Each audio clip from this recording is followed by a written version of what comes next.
Today we are starting with the second part of the second chapter of secretarial practice, that is company secretary. In the first part we have already seen the qualities of a CS. Now let us see the qualification of a CS. There are 10 qualifications which are required. Educational qualification, second, knowledge of accounting, third, knowledge of office administration, fourth, knowledge of meeting management, fifth, knowledge of various acts, sixth, knowledge of economical and political affair, seventh, knowledge of current issues, eighth, excellent command over English and other languages. Ninth, knowledge of public relations. 10th, knowledge of computer and other electronic gadgets. First, educational qualification. We have already seen that the company secretary should be a member of ICSI. So, he should have cleared all the exams and completed the internship which is prescribed by ICSI, and he should have a certificate of ICSI. Second is knowledge of accounting. Submitting of the accounts to the stakeholders is the responsibility of the CS.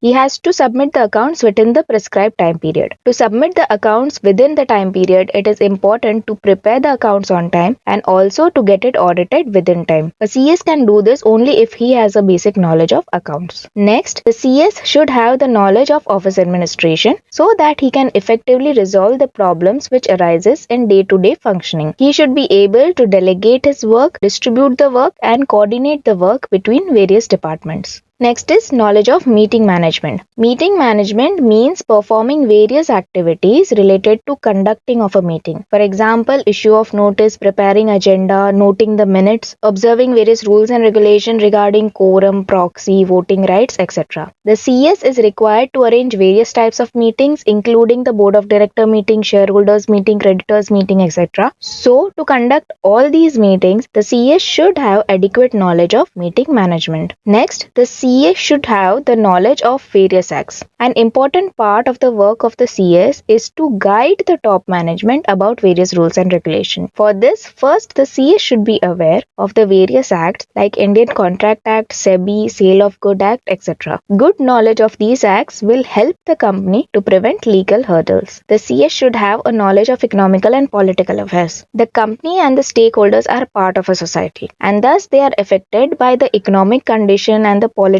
condition which are currently prevailing in the country. The CS must be aware of the present situation and also about the changing situation so that he can take appropriate decision on time. Next, the CS should know about the current affairs of the country and the problems being faced by the country in which they are operating. For example, cultural issues of the people in which their factory is set up or in which they are selling, the sentiment of people, etc. The CS should be aware of all these issues and guide the board of directors accordingly. Next, the CS should have an excellent command over English and other language. English is considered a universal language. Whenever a company is engaging in business with foreign companies or foreign countries, knowledge of English language will be very helpful in understanding the agreements and also in understanding the acts and laws of other countries. Similarly, CS should also have a knowledge of the local language also, because in many cases the local agreements will usually be formed in the local languages. Next is he should have a knowledge of public relation. The company secretary has to maintain relationship with various stakeholders. For example, shareholders, creditors, lenders, government, etc. Good relation with all parties is very necessary to increase the prestige of the company. So, a knowledge of company relation is a basic requirement for a CS. Next, the CS should be knowledgeable in computer and other electronic gadgets. In modern times, most of the information which is passed on to the shareholders, board of director, creditors, etc. are passed electronically through email, SMS, etc. This helps to save the time, resources, etc. of all the parties involved. CS should have the knowledge of all these different types of electronic means which are available so that he can use them appropriately. Also, at the time of office administration also, it will be useful for him if he is well conversant with the electronic gadgets like attendance machine, body scanners, etc. He can perform his duty related to office administration also very effectively. Next is appointment of company secretary. So we will break it into three parts. First, when to appoint a CS. Second, who will be appointed as a CS, and third is how to appoint a CS. First, when will you appoint a CS? When you have a listed company.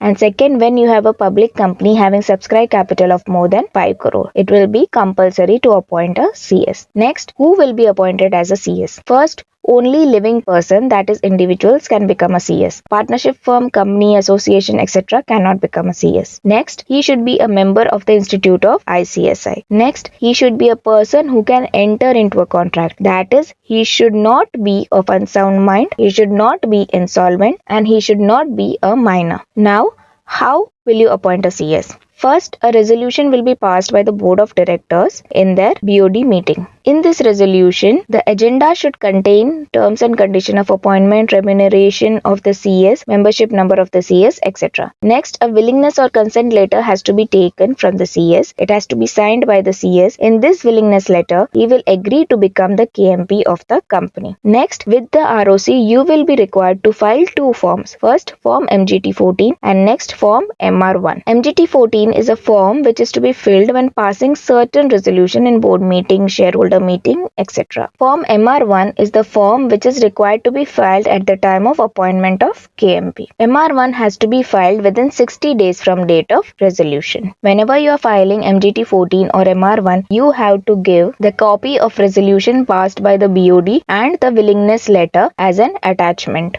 Now let's see the functions and duty of CS. The functions and duties depend on the type of business, terms and condition of appointment, and the work assigned by the directors. However, it can be broadly classified into three parts. First, reporting to the board of directors about various rules and regulation. Next, to maintain secretarial standard in the company.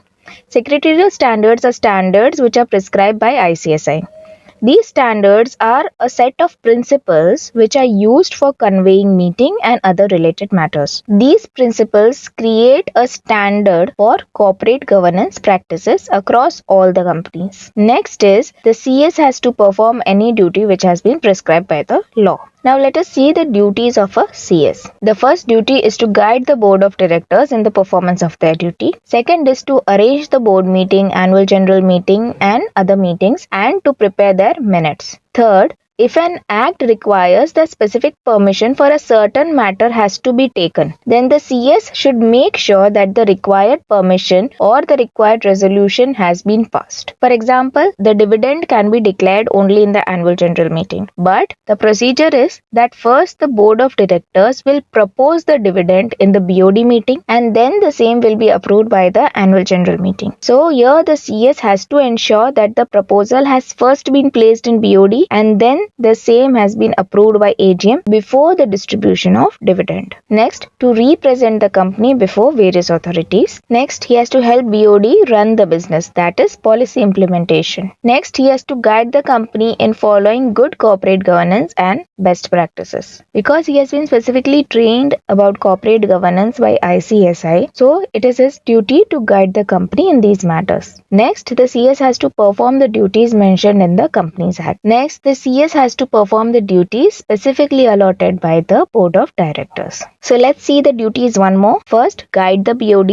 Second, arrange all the meeting. Third, take the required permission and pass the required resolution wherever necessary. Fourth, represent the company in front of authorities. Fifth, help the board of directors to run the business, that is policy implementation. Sixth, guide the company and corporate governance matters. Seventh, follow the Companies Act. Eighth, follow the duties given by board of directors. Now to perform the duties, you require a certain amount of authority. So let us see the authority of a secretary. The authorities of a secretary are derived from the board of directors. The secretary has the authority to register document with the ROC. He can receive the certificate of incorporation and the certificate of commencement of business. He can sign on share allotment letter, call letter, forfeiture letter, etc. He will be working as per the direction of the board of directors. He can sign the letters related to allotment of shares, calls on shares, forfeiture, etc. He can undertake correspondence with different parties on behalf of the company. He is authorized to work as an agent of the company. The secretary is authorized to execute the work as per the direction of the company, and if the secretary has done any work as per the direction of the BOD, then the company will be held responsible for such act.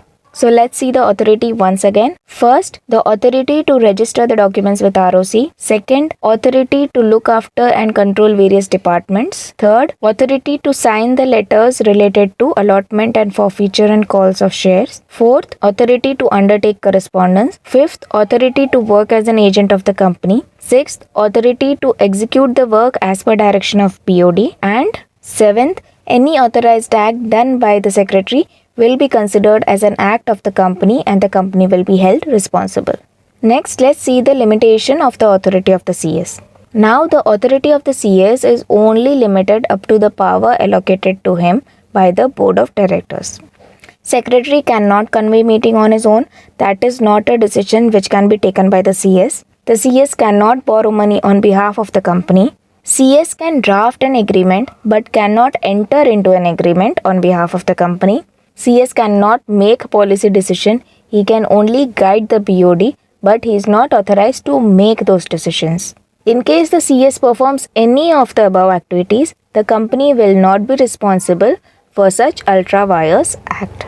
So what are the limitations to the authority? First, the secretary cannot convey any meeting on his own without the permission of BOD. Second, he cannot borrow finance on behalf of the company. Third, he cannot enter into an agreement on behalf of the company. Fourth, he cannot take any policy decisions. Fifth, he cannot enter into agreements without the approval of BOD. And sixth, he cannot issue shares to the public without authority. Next, let us see the liabilities of the company secretary, or in other words, you can say it is their responsibility also. First, the company secretary has to comply with the provision of the Companies Act. That is, the CS will be held responsible if he violates the provision of the Companies Act. Next, he has to comply with the provisions of Memorandum of Association and Articles of Association.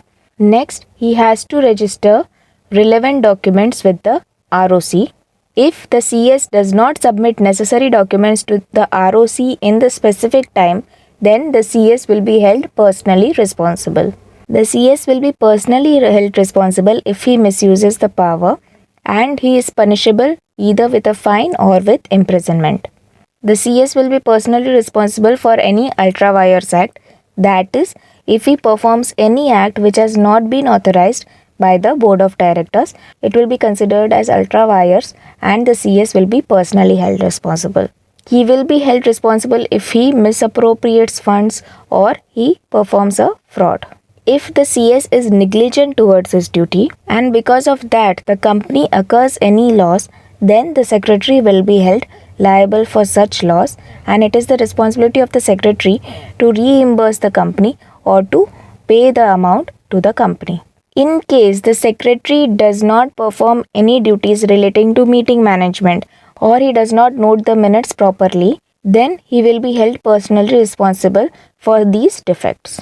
If the secretary does not present the annual reports in the annual general meeting and he does not conduct these meetings within the prescribed time, then also he will be considered responsible. If the secretary make any changes in any documents which has not been authorized by the BOD, then the secretary will be held responsible for this. Next, termination of a secretary will occur in case of a death of the CS, in case of resignation given by the CS, or if the CS becomes incompetent to enter into a contract, that is, he becomes either insolvent or of unsound mind, or if he violates whatever has been given in the responsibilities and liabilities of the CS, he will be liable to be terminated. So the secretary can be terminated first in case of death, second resignation given by him, third he becomes incapable for contract, that is he becomes insolvent or of unsound mind, fourth is if the company issues a notice for termination, next if he performs any fraud or misappropriation, next he has been neglectful of his duties and because of this the company has suffered some loss, seventh he violates any provision of company law,